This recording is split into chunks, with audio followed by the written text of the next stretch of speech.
Bonjour à tous et à toutes. Je ne suis ni youtubeur, ni spécialiste des réseaux sociaux. Mais j'aimerais partager avec vous une partie de l'histoire de France. À votre avis, quel rapport y a-t-il entre une masse de 1 kg, 1 litre d'eau et 1 mètre? Je vous propose de le découvrir. Mesurer en mètres, peser en kilogrammes ou encore utiliser le litre comme unité de volume est assez récent. Si aujourd'hui ces unités de mesure sont entrées dans notre vie courante, il a pourtant fallu attendre après la Révolution pour en définir la première. Car tout a commencé par la mesure du mètre. Avant la Révolution, il régnait en France un véritable chaos. On compte alors plus de 800 unités de mesure. Chaque ville, chaque village avait ses propres unités.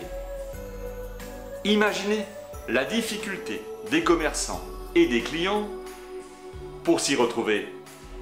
On assistait alors à des scènes cocasses. Suite à la Révolution française, en l'espace de 50 ans, la France est parvenue à construire un outil universel, qui depuis est devenu indispensable dans notre quotidien, le système métrique. Je vais vous raconter l'histoire de deux géodésiens français, qui sont mandatés en 1792 par l'Académie des sciences.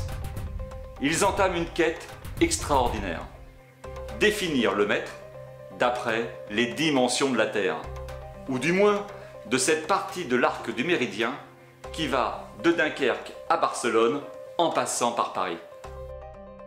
Et pas avec un GPS, mais en calèche et à pied.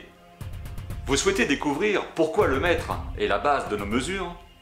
Comment le kilo et le litre en découlent directement? Je vous propose de découvrir la formidable histoire du mètre. On se retrouve ?